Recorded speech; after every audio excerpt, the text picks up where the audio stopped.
Hello students. In today's class we'll be continuing with chapter 10, e-commerce, blogging and podcasting.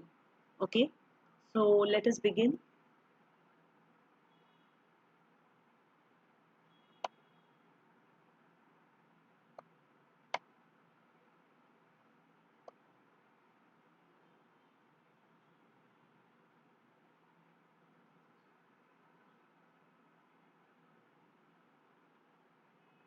Okay, we'll just do a quick recap before we begin. Okay, in the last recorded video session, we had learned about what is e-commerce. Okay, so it is a way of doing business over the internet. Okay, so next is we had learned that there are different types of e-commerce. That would be B2B, B2C, C2B, and C2C. So, business to business is one form of e-commerce where two businesses are going to perform a transaction using the internet.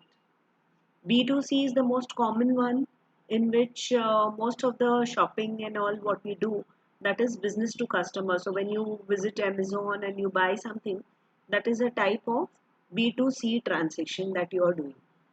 Okay. Now the third type is C2B. The C2B is customer to business. Okay. So that is when the customer is setting up a profile, or he puts up a project or online, and he's open to bidders and he sells his services to the highest bidder. Okay. The fourth one is the customer to customer, where two customers meet online and they do a transaction of buying or selling. Common example would be OLX. Okay. These were the types of e-commerce that we had learned about.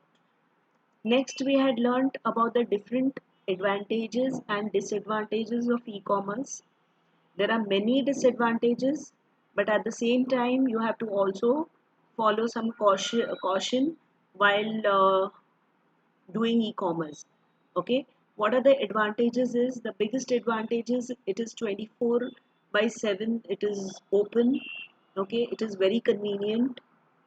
You save a lot of time and traveling cost by shopping online or doing your transactions online. Okay, so there are many advantages.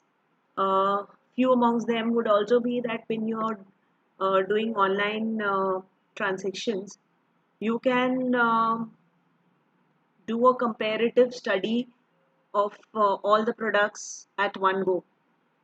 Okay, so you have better, the customer has a better choice while buying. Another advantage would be that since there are many buyers, many sellers on the in the market, so the customer gets the benefit of the best deal, and he can check out all the deals before he makes a purchase. Another advantage is that he is making an informed buying decision. He can read the reviews before buying the product, so he gets to know how good is the product. Okay. One of the advantages are, if he's not satisfied, he can always return back. But then again, this would depend on from which website are you buying, and uh, from which dealer you're purchasing. Sometimes a lot of frauds also happen. So you may receive a product which is damaged or which is not, and then there is, even when you return it, you don't get the cashback. Okay, so you have to be a little when you are doing online transactions or buying online goods, then you should always be very cautious and buy from known and branded stuff. Okay, the disadvantages is, as I told you, you have to be very cautious since it's online. While making payment, you have to be very cautious that you are on a genuine website. Otherwise, you may be giving out your bank details. Okay, so you have to be very careful when you're doing the online transactions. Another disadvantage would also be that when you are purchasing online, you do not get the benefit of actually seeing the product for yourself. You only make your decision based on photographs. So when you actually see the product, you may find that it is not that the photograph looked very good, but when the product was delivered, it was not of that good quality. So the physical touch is always absent in buying online. Okay. Uh, so overall, I would say that when you weigh the advantages and disadvantages, the advantages are far more than the disadvantages. Only thing is you should know how to shop carefully. Okay, and you should always go in for products which you are sure of and branded ones. Okay, next one. Uh, we also covered online shop. What is online shopping? Popular sites we had seen like Amazon, Flipkart. Okay, we also saw how to shop online. Of course, I didn't give you a demo because you all know how to shop online. Okay, next is we had done the modes of online payment. Okay, so the modes of online payment are, you can, after purchasing, you can make a debit card payment or a credit card or smart cards. Payments are there, or e-wallets are there, electronic wallets. You can also make your payment through net banking. We had seen all these options. Okay, and I had also told you that there is PSPs. Okay, payment service providers are there, like PayPal or GPay. Okay, fast pay, fast charge, etc. Okay, then you was also, we had also learned about digital middleman, where you have a website where all the uh, sellers of a particular product are all available on one particular site, and the buyers also would come over there, and when the transaction is made, so the website owner gets a margin from there. Okay, so that's a digital middleman. Okay, example is carwale.com, and you have magic bricks, etc. Okay, and we had also seen, if you remember, a video on safety, online safety tips, which was very interesting, and a lot of safety tips were given to you. Okay, basically on how you should be very careful with your passwords, how will you know whether a site is secure or not secure. So you should look for HTTPS and a lock sign there.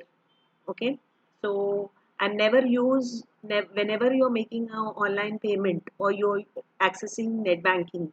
Okay, you should make it a point not to use a free Wi-Fi, because a free Wi-Fi is very easy to hack.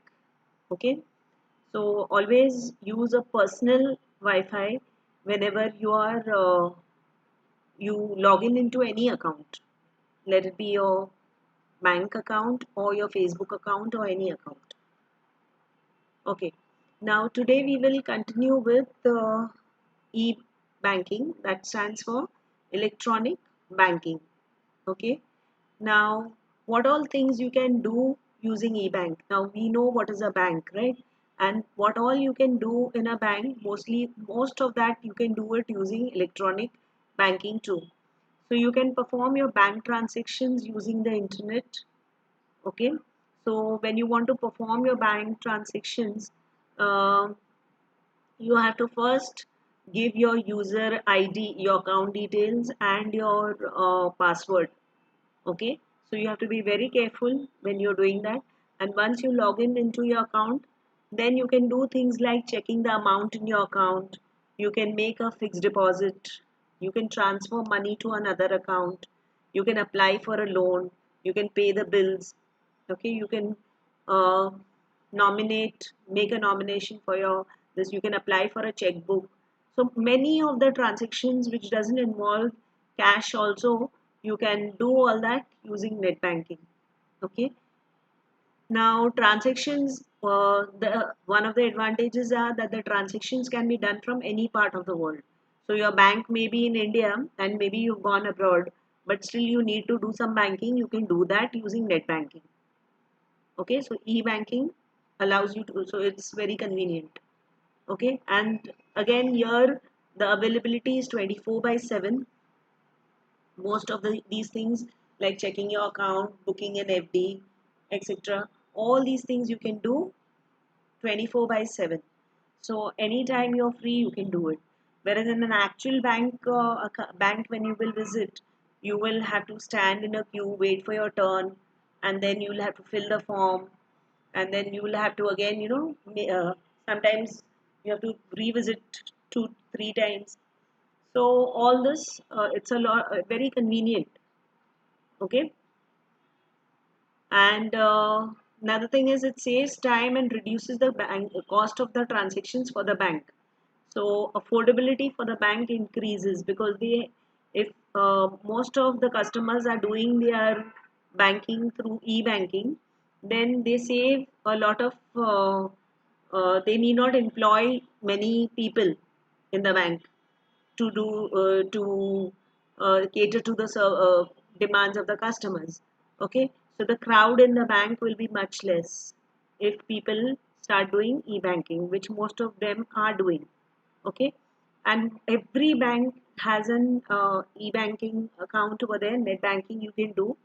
So every bank has different login uh, sites where you can do banking.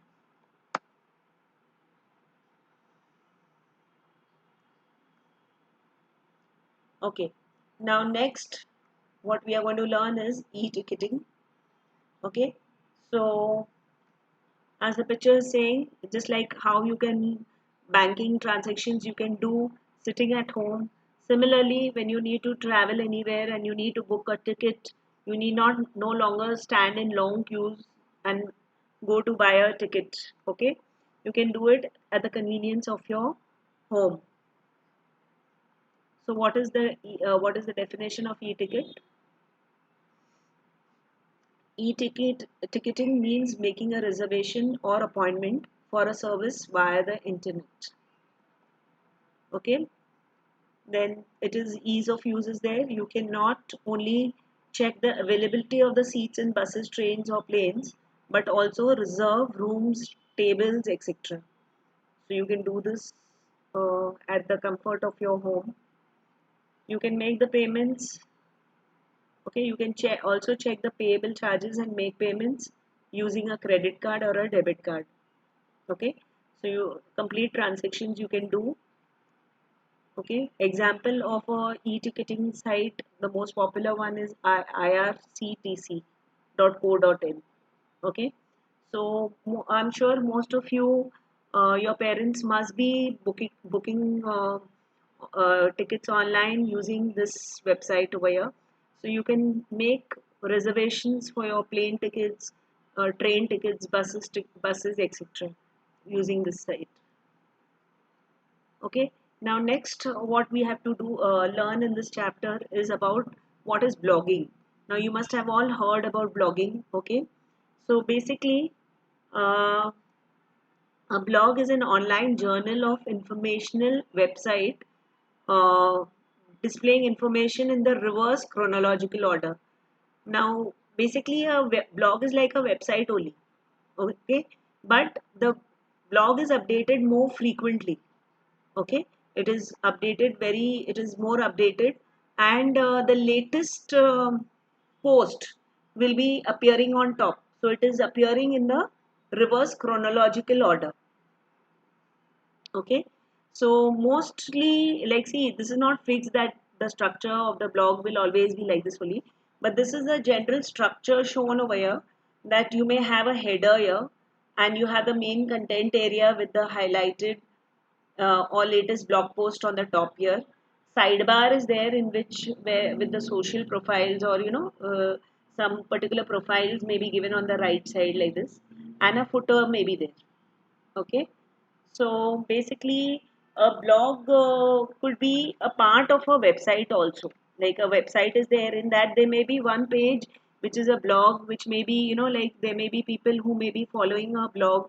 You can create a blog of your own, and there may be people, like you may be posting on that in like a journal sort of a thing, and you may be writing articles on it. At the same time, if you host your blog on a website, okay, so there may be other people also who may be writing on your blog. Okay, so you can, when you're writing articles and you have a fixed, like there are many people, who become very famous doing blogging, and people follow them and they have a huge fan following. So if you get that, that much of readings on your blog, then you can even earn a lot of money using a becoming writing blogs. Okay, so let's say if you have a lot of good writing skills, and you are passionate about some particular article or anything, you may have a topic for your blog, or you may not have any topic at all. It may be just, all anything which is, what mood are you in right now, you want to write about it. So you can do that. And if you may there may be people who may be following your articles and they may be liking it, and they can comment on it. Okay, so a blogger is someone who runs and controls the blog. So the person who's creating the blog page is the blogger. Okay.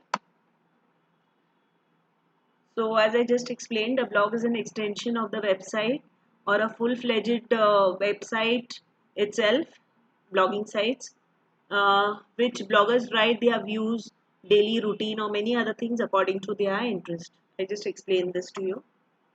Okay. Now the word blog comes from weblog. It consists of a signed and dated log of individual postings. Blogging can be an interactive activity. Okay. Uh, as I told you, you may put up an article and there may be comments. You can comment on another person's article. Okay, readers can add comments to the blogger's posting. They can write their views on it. Okay, other persons can respond, and thus conversations can start. Okay, blogging can encompass any topic or no topic at all. Now, why is blogging so popular? It is flexible and portable. It helps build trust with customers.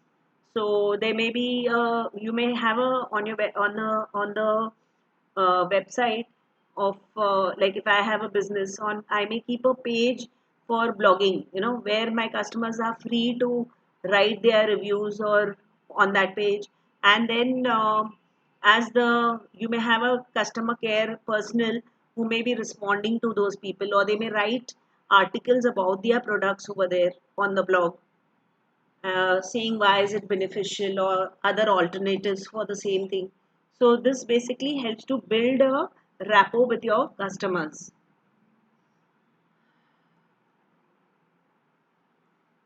Okay, popular websites for blogging are WordPress. WordPress, you can also make very good websites without actually knowing HTML. So in WordPress, you can also make blogging posts, blog pages over there. Okay, Joomla is there, Drupal is there, Wix.com is there, Ghost, Weebly. These are some popular websites, blogging websites. So this is an exam. Okay, now this is a web feed. Now, what is a web feed? So basically, see, it would look like this. So it is basically if you are following a particular website. Okay, so you are fed if you give the consent to be given a web feed, they will inform you and they'll keep you updated with all the new postings which they are doing on their website. Okay, so web feed is a data format to keep the users abreast with the frequently updated contents of a website. So you must have seen. Usually, you can see these web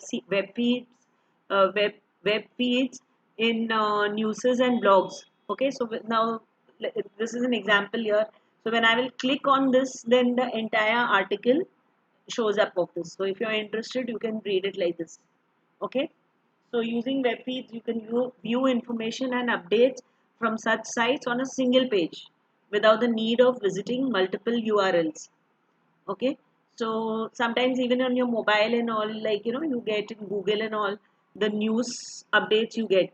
So when you click on it, you can read the entire article if you are interested. Okay, so web feeds usually consist of simple titles briefing uh, briefly describing the updated content along with a complete description and links to the full content. So as I told you, like here they may just give you a brief uh, headline or something like that, and when you click on it, then the entire article comes. Usually over here there is a word called read more. So when you click on read more, so the whole article comes up and you can see. And always to access to the web feed, you need to subscribe to the website, and you have to give consent that you want to be fed with like you should be updated, and you should be given the web feed, then only you will get it. So if you have subscribed to some website, then any new postings etc when they do on that website, you will be informed about it. So this is what a web feed is. Okay, now coming to the next part, that is podcasting. Okay, now podcasting is made up from two words, iPod and broadcast. Now even though it is made, it is basically, podcast is something in which the audio and video files, digital media files are there, which are distributed on the internet. You may have come across so many such videos, come across where the people have introduced music, or let's say videos are there, or their own some opinions are there. Okay, so when you're distributing some opinion using digital media file, usually it could be audio or it could be combination of audio and video. Okay, on the internet when you're distributing it, so that is a podcast. Podcasting can be defined as a series of digital media files which can be accessed and downloaded easily on a user's computer or digital media player using through the internet. Okay, podcasts have a format that is similar to a radio or a TV show.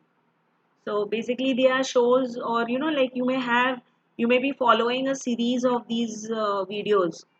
So that is there, and anyone can distribute his thoughts or opinions to the world by creating a podcast. Okay, so Podcatcher is an application installed and used by users to access podcast files. So few examples of such sites where you can post your own podcast is budsprout.com, soundcloud.com, podbean.com. Okay, so these are few sites over here, and so this is what is podcast. Now the interesting thing is that even though podcast is a combination of iPod and broadcast, okay, you don't need an iPod to actually play the audio or the video.